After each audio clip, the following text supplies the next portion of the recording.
오늘부터 방금 읽은 마태복음 5장 1절로 3절의 말씀과 그 이후에 팔복에 관한 주님의 말씀을 가지고 봄이 시작하는 3월과 4월 이 두 달에 걸친 즉 8주에 걸쳐서 팔복에 관한 진정 우리가 생각하고 있는 주님이 주시는 복, 그 복이 무엇인지 교훈을 받고 생각해 볼까 합니다. 이제 우리가 묵상하게 되는 8가지의 복에 관한 말씀은 우리가 오늘 한국 교회에서 흔히 기대하는 물질적인 복, 건강의 복, 사업의 복과는 사뭇 다른 것을 우리가 깨닫게 됩니다. 신앙생활을 하면서 대개의 경우 우리는 다음과 같은 복의 말씀을 기대하고 또 소망하고 또 어떤 분들은 주장하기까지 하죠.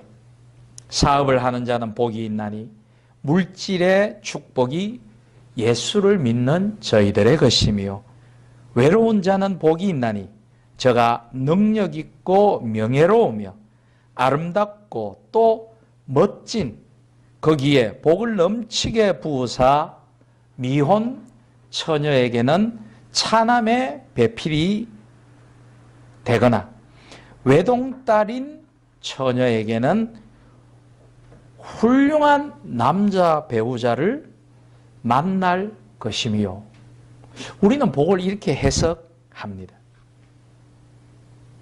그런데 우리가 묵상할 팔복의 말씀은 보통 우리가 기대하는 물질의 복, 그런 1차원적이고 너무도 저차원적이며 세상적인 복을 넘어서는 진정으로 우리가 받아 누려야 할 복에 대해 깊은 깨달음을 요구하시는 말씀을 우리에게 던져주십니다. 오늘 우리가 묵상할 첫 번째 팔복의 말씀은 심령이 가난한 자의 복입니다.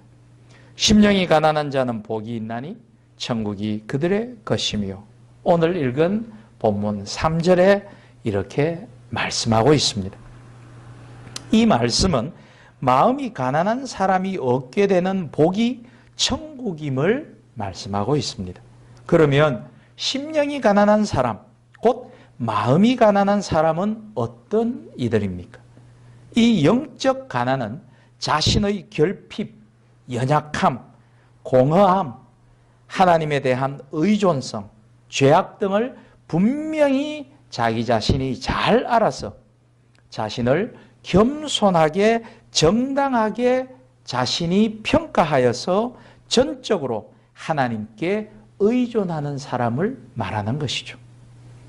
성전에서 여호와를 배웠고 화로다 나여 망하게 되었도다 나는 입술이 부정한 사람이라고 고백하는 바로 이사야와 같은 사람, 가슴을 치며 하나님이여 불쌍히 여기옵소서 나는 죄인이로소이다 라고 통곡하던 세리의 심정, 굶주림에 지치고 병약해져 아버지를 찾아 돌아온 비로소 탕자의 마음을 가진 사람, 한때 자기 의를 내세웠으나 주님을 만난 후에 오호라 나는 참으로 곤고한 사람이로다 라고 외친 바울의 심정을 가진 사람, 그런 자기 부인의 도를 깨우친 사람, 그리하여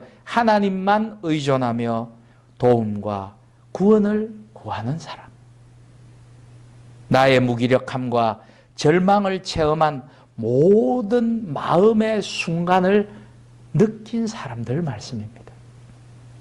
이것이 마음의 가난을 깨닫는 순간이죠. 이러한 마음의 가난을 느끼는 순간이 역설적이게도 오늘 마태복음이 말해주는 축복의 순간입니다. 왜냐하면 마음의 가난 속에서 우리는 비로소 하나님을 찾게 되고 하나님만을 의지하는 믿음으로 나아갈 수 있기 때문입니다. 자신 안에서 풍요로움을 느끼는 사람은 하나님이 필요하지 않습니다. 결단코 그는 하나님께 진정한 마음으로 나아갈 수 없습니다. 이러한 사람은 자기 자신만을 의지하게 되고 자신이 가진 것을 신뢰합니다. 하지만 마음이 가난한 사람은 하나님께로 나아가게 되죠. 내 마음의 위축됨, 즉 가난과 내 영혼의 비참 속에서 나를 건지시고 나를 도와주시고 나를 절망과 비탄의 깊은 구덩이에서 나를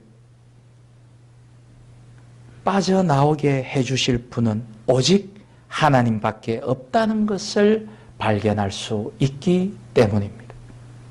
이렇게 마음의 가난 속에서 하나님을 찾는 사람의 받는 복이 바로 천국입니다. 천국, 곧 하나님의 나라는 하나님의 통치가 이루어지는 곳입니다. 이러한 하나님의 다스리심은 마음이 가난한 사람에게서 그 모습이 만천하에 드러나게 되어 있습니다. 마음의 가난을 경험하고 영혼의 궁핍을 발견한 사람은 하나님만을 의지하게 되고 이러한 사람에게 하나님의 다스리심이 현재적으로 드러나게 된다는 것이죠. 도스토예프스키는 죄와 벌에서 마태복음의 첫 번째 복을 이렇게 바꾸어 쓰고 있습니다. 아무것도 잠구어 둘 것이 없는 사람은 복이 있도다. 지키고 보호하기 위해 잠구어 둘 것이 아무것도 없는 사람은 복이 있다는 것입니다. 물질이 생기고 소유가 생기면 사람들은 그것을 지키고 보호하기 위해 애쓰게 됩니다. 그곳에서 전에는 없었던 염려와 근심이 싹트게 되는 것이죠. 내가 가진 것을 어떻게 지켜야 할지, 어떻게 빼앗기지 말아야 할지, 그리고 어떻게 그것들을 더 늘리고 가져야 할지 염려하고 사람은 욕망에 빠지게 됩니다. 그러면서 물질에 의지하는 마음으로 그들의 마음은 변화되어 변질되어 가는 것이죠. 내가 가진 재물이 내 삶의 의미와 행복을 보장하게 되어주는 그 물질주의적 중심에 사람이 서게 되는 거죠. 그것은 곧 의지하는 마음에서 그 물질주의적 마음은 우상으로 자리 잡게 됩니다. 그 변질된 마음, 그 변질된 마음의 자리에는 하나님이 서실 곳이 없는 것이죠. 결국 우리의 물질주의적 물질을 사랑하고 우리의 욕망과 욕심으로 하나님을 우리는 그 자리에서 밀어내고 마는 것입니다.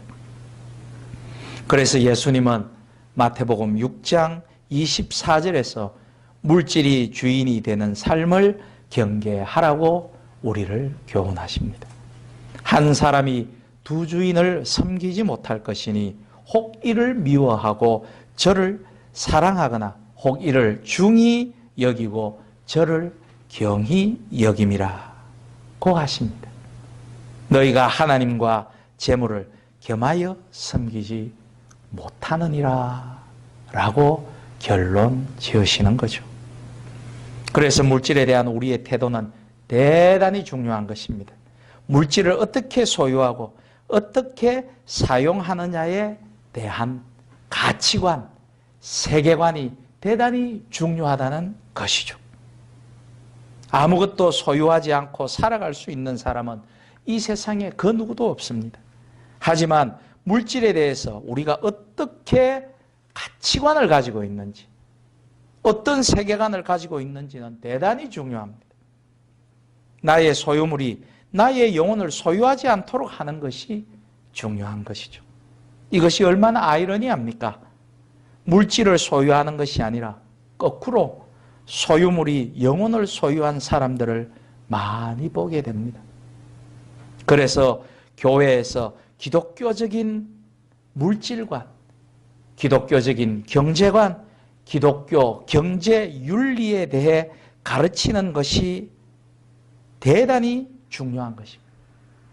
그러나 한국 교회에서는 그것을 중요하다고 생각지 않아요. 가르치지 않습니다.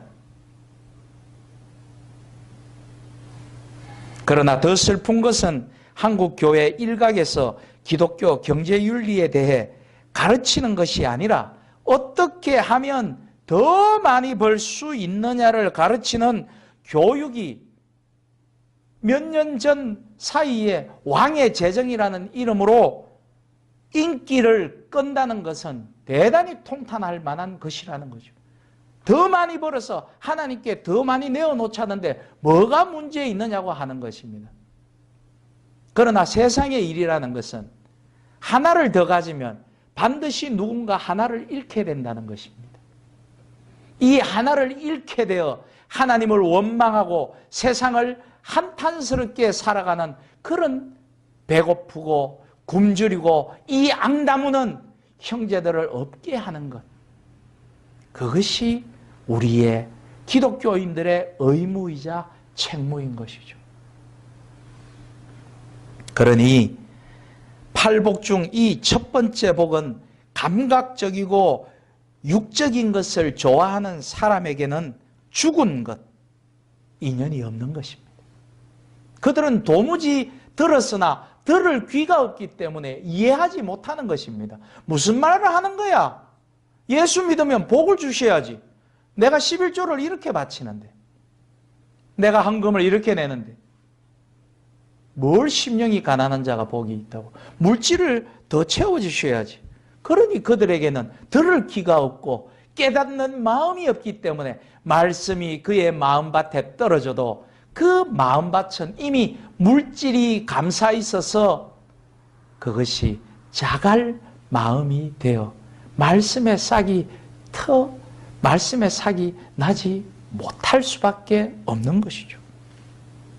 보이는 외적인 것들로 복과 성공을 판단하는 물질주의적 사람들에게는 이것은 말도 안 되는 역설인 것입니다. 그러나 이것은 영원하고 심원한 내적 진리입니다. 그리스도께서는 세상이 칭찬하고 좋아하는 것들을 정죄하고 세상이 피하고 두려워하는 것들을 우리 자신의 것으로 삼으라고 명하시며 그 안에서 우리가 참된 복을 얻을 것이라고 화근하십니다. 여기서 말하는 복은 천국이 저희 것이 되는 복입니다.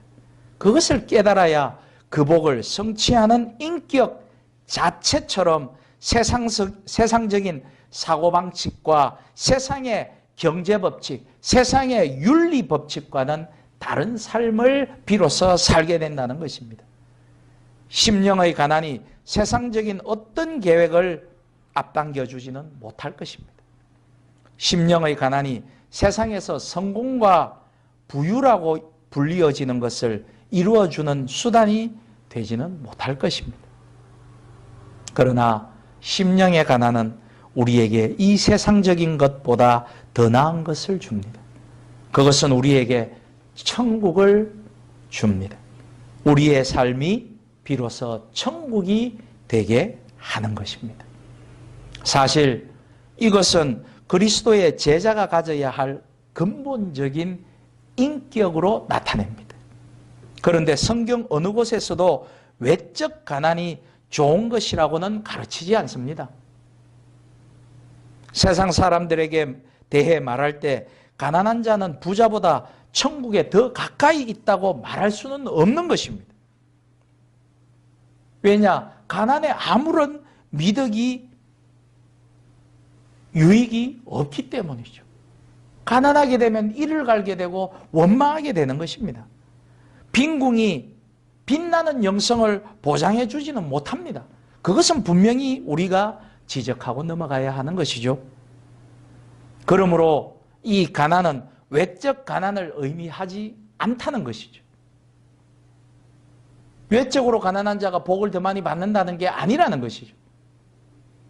만일 여러분이 누가복음 6장 전체를 살펴보면 우리 주님은 가난이란 말을 물질주의의 지배를 받지 않고 있다는 의미로 말씀하신 것이며, 따라서 사람이 가진 부귀와 명예에 의존하지 말라는 의미로 말씀하신 것임을 깨닫게 되실 것입니다. 부귀에 의존하는 정신은 정죄받은 정신입니다. 많은 부자들이 물질주의에 사로잡혀 세상의 부귀를 탐내고 의지하는 것과 같이 많은 가난한 자들도 그러합니다. 그러므로 단지 외적으로 가난한 자라 하여 복되도다 할 수 결코 없을 것입니다. 이 영적 가난에 반대되는 것은 자기의 자기의에 도취된 심성입니다. 그 대표적 인물들이 바로 주님께서 말씀하시는 바리새인들이죠. 그들은 철저히 자기의에 도취된 자들입니다. 한 바리새인이 성전에 서서 기도할 때 하나님이여, 나는 다른 사람들 곧 토색하고 불의하며 간음을 일컫는 자들과 같지 아니하고 이 세리와도 같지 아니함을 감사하나이다. 나는 1회에 7일에 일주일에 2번씩 금식하고 또 소득의 11조를 드리나이다 라고 주님 들으시기에 교만한 기도를 하였습니다. 사실 이것만 지켜도 대단한 믿음이라고 할 수 있죠. 우리 중에 누가 일주일에 2번씩 금식하며 이틀을 금식하며 11조를 하나님께서 보시는 것처럼 전혀 속이지 아니하고 하나님께 바칠 수 있겠습니까? 산상수훈에서 예수님은 천국 시민의 인격적 특성을 결핍과 죄에 대한 자각으로부터 묘사하시고 있습니다. 산상수훈의 나머지 모든 도덕률은 이것에 기초를 두고 있죠. 첫 번째 복의 가르침은 하나님이 우리에게 어떤 은총을 베풀기 위해서는 혹은 우리가 하나님 나라에 들어가기 위해서는 먼저 우리의 교만한 자기 신뢰가 완전히 깨어지지 않으면 안 된다는 원리를 말씀하고 있는 것입니다. 사랑하는 여러분, 우리는 모두 아무것도 없는 무에서 왔습니다. 그러므로 우리는 아무것도 아닌 것이죠. 만일 하나님께서 단 한순간이라도 우리의 삶을 지탱시키시는 건강과 호흡을 우리에게로부터 거두어 들이신다면 우리는 불 속에 그저 사그러드는 한 조각, 아니 한 줄기 삭정이처럼 그저 공허하고 무의 상태로 돌아가 버릴 것입니다. 그런데 우리는 이 땅 위에서 자신의 자질과 소유물을 매우 중시 여깁니다.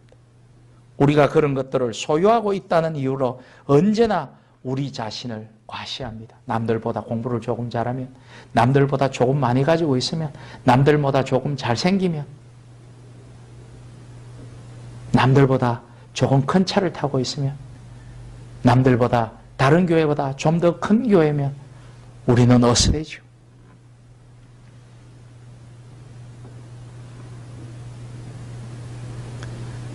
그러나 우리 모두 돌이켜보면 극한 공허임에 불과합니다.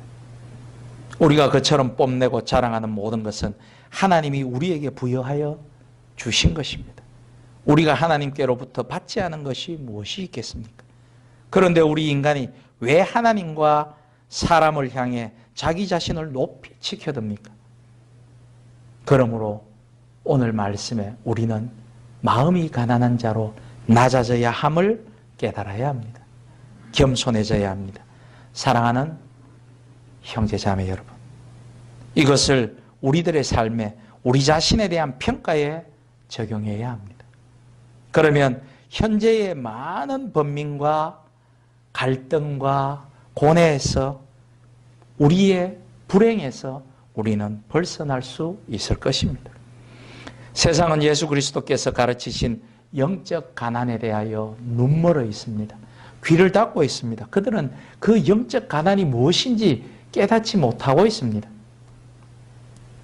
그러하므로 우리의 올바른 자세는 세리처럼 멀리 서서 감히 눈을 들어 하늘을 우러러 보지도 못하고 다만 가슴을 치며 가로되 하나님이여 불쌍히 여기옵소서 나는 죄인이로소이다 하며 울부짖는 심령을 가져야 합니다.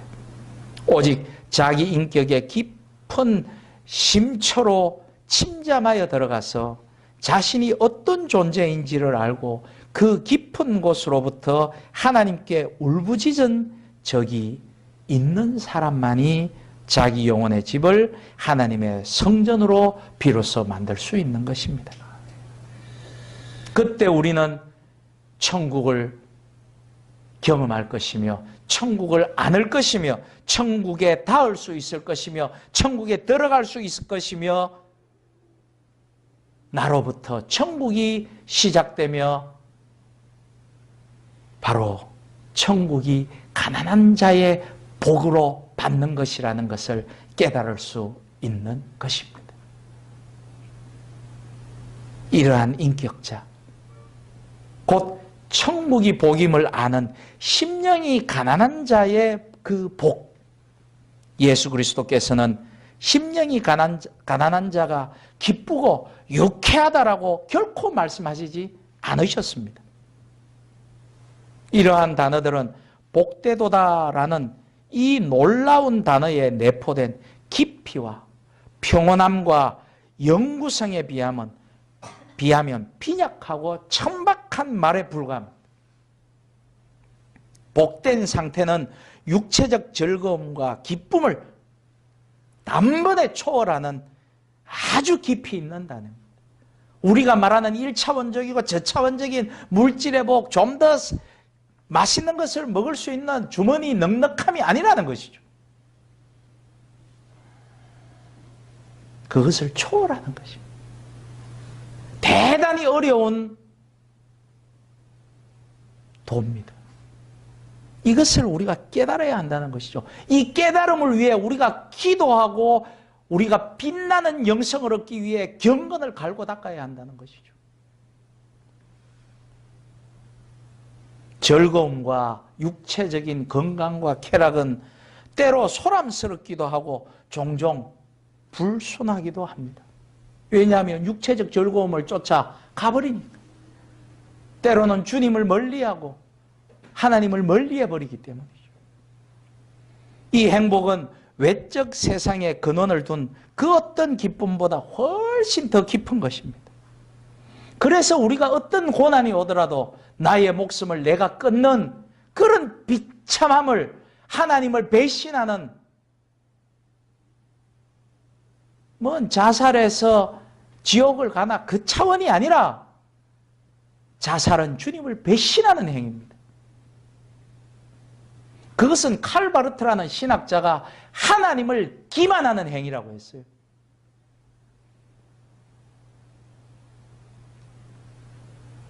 기쁨이 사라질 때도, 반대로 나에게 고난이 닥칠 때도, 그리고 영혼의 삭풍이 부는 겨울에도, 봄날의 노래가 사라질 때도, 가을에 수확이 있는 그 즐거움이 사라질 때도 주님이 주신, 우리가 깨달은 그 행복은 여전히 존재할 것입니다.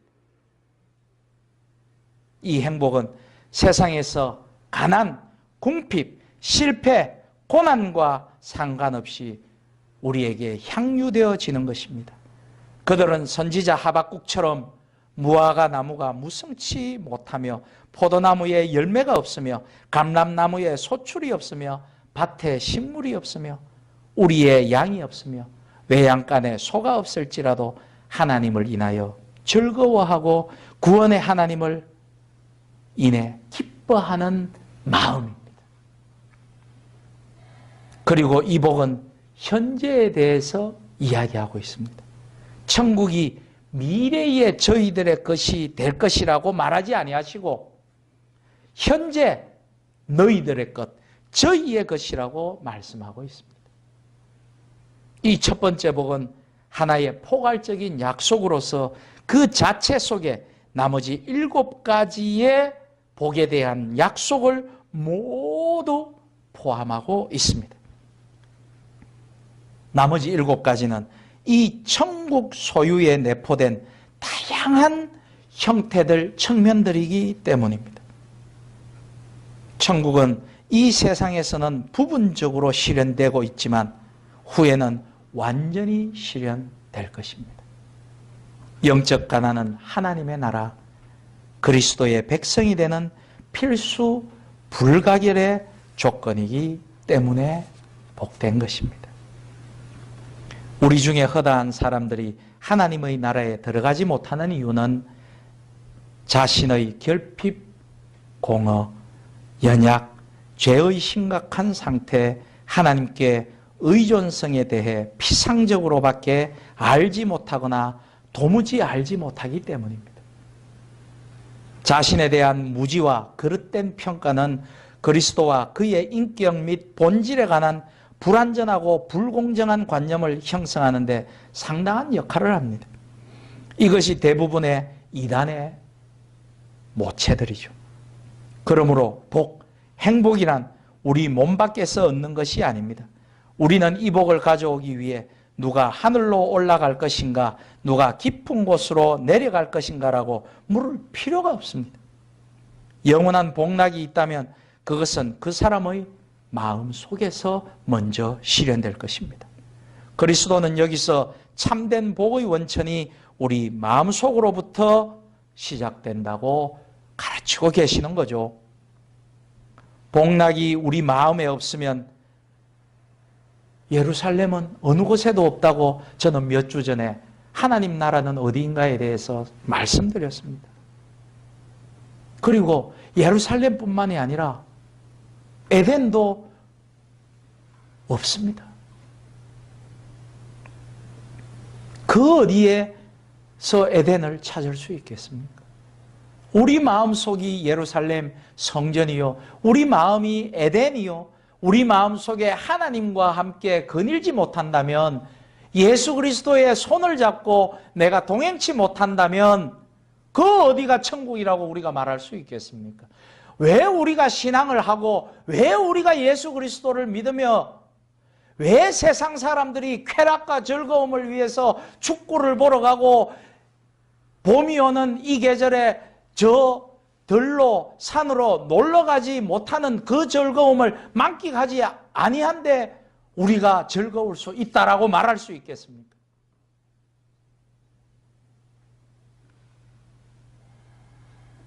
복락이 우리 마음에 없다면 에덴은 어디에도 없습니다. 우리가 이 팔복에서 진술하는 인격적 성향을 가진다면 외적 환경은 그다지 중요하지 않습니다. 모든 복의 원천이 우리 속에 자리를 잡는다면 거기로 가는 첫 단계는 영적인 가난입니다. 영적인 가난은 앞에서 말씀드렸다시피 겸손으로 나타납니다. 골로새서 3장 12절의 말씀, 베드로전서 5장 5절의 말씀에 겸손으로 옷 입고 겸손으로 허리를 동이라고 말씀하고 있습니다. 우리 주님은 친히 종의 멍에를 지셨습니다. 제자들은 주님을 본받아야 합니다. 우리 주님은 나는 마음이 온유하고 겸손하니 나의 멍에를 메고 내게 배우라. 그러면 너희 마음이 쉼을 얻으리라고 마태복음 11장 29절에서 우리를 교훈하고 계십니다. 영원히 안식을 얻는 것, 이것이 복이 아니겠습니까? 천국의 가장 중요한 뜻은 이미 언급한 바처럼 천국의 왕이신 그리스도의 다스림이 있는 곳입니다. 심령이 가난한 자만이 하나님과 우리 주님의 다스림을 받습니다. 주님의 다스림을 받는 자는 천국을 소유한 자입니다. 바라옵기는 이 땅 한국 교회의 모든 성도들과 가정과 모든 교회가 주님이 다스리시는 천국이 되기를 소망합니다. 이 나라, 이 세상이 천국이 되기를 주님의 이름으로 축원합니다. 기도하시겠습니다.